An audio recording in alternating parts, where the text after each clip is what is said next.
Hello जान छा doctor GP पियो ॻाल्हायां। अस्सलाम वालेकुम।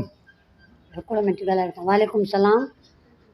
न हेॾे सलाम ॿुधायां दोस्त आहे। असां सां इमरजेंसी लगी पिया डॉक्टर साहब। हलो तोखे घुमाए फिराए। अब 5 मिनट बंद कंदव साईं? हिकिड़ो मिंट। हा ओके ओके। बे के डॉक्टर ॾे वञा बोलो ओ बा। हा बा हाणे ॿुधा। वालेकुम सलाम। डॉक्टर साहब कैसा इमरजेंसी हुजे कंहिंखे तकड़ हुजे तव्हां पंहिंजी फोन ते बस इहो अबा न छा थियो आहे? छा तकलीफ़ आहे तोखे? मांखे कुझु न थियो आहे।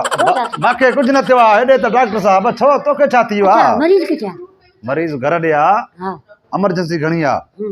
तव्हांखे हलणो पवंदो घणो करे न त पोइ हिते ई मशवरो तव्हांखे ॿुधायूं था पोइ जेको हिकिड़ो परेशान हो असां। छा तकलीफ़ अथसि ॿुधा। बाबा कल्ह खां वठी खाइण पीअण बंदि बेकरारी घणी।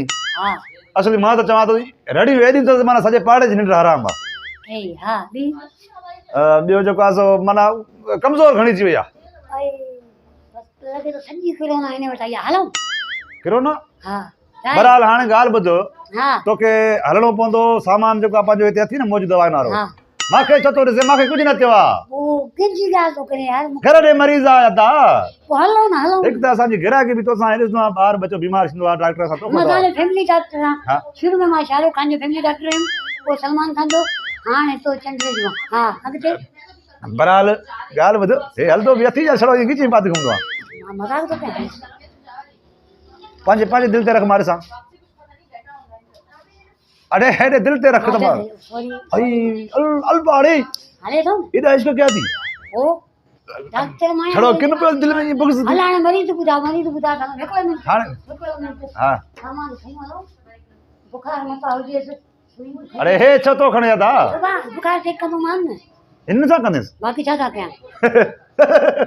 डॉक्टर थी वियो आहियां मां सम्झा डॉक्टरी को हाणे तूं रिटायर आहे तूं हाणे चरियो थी वियो आहे किथूं बदल उहो तो वियो जो नब्ज़ ॾिसी बुखार चेक कंदा।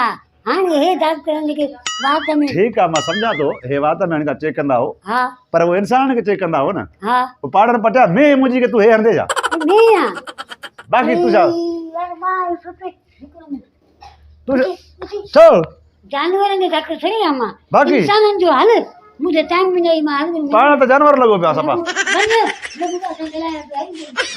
जानवर जी दवा करिणो आहे न पाड़नि पटिया अॻे ॿुधायां पोइ मां टाइम सां हा जानू छा हे यार झूठ भई मां मेरे ख्वाहिश को थी करे